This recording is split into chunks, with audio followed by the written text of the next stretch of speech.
మన బాధ బయటికి చెప్పుకుంటే భారం తగ్గుతుంది అనుకోవడం అబద్ధం. చులకనైపోతాము అనేది నిజం. జీవితంలో మీరు ఎవరినైతే ఎక్కువగా ఇష్టపడతారో వారి వల్లే మీరు ఎక్కువగా బాధపడతారు. ఇది అత్యంత కఠినమైన జీవిత సత్యం కాదంటారా? ఎవరో ఏదో అన్నారని పదే పదే గుర్తు తెచ్చుకొని బాధపడిపోకు.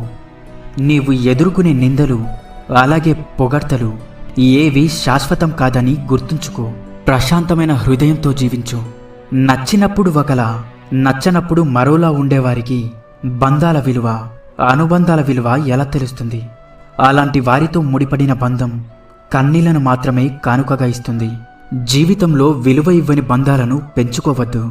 అలాగే విలువ ఇచ్చే బంధాలను వదులుకోవద్దు.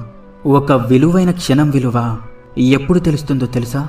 అది జ్ఞాపకంగా మారిన తర్వాత మాత్రమే. డబ్బు అనే ఒక చిన్న రంగు కాగితం మనిషిలో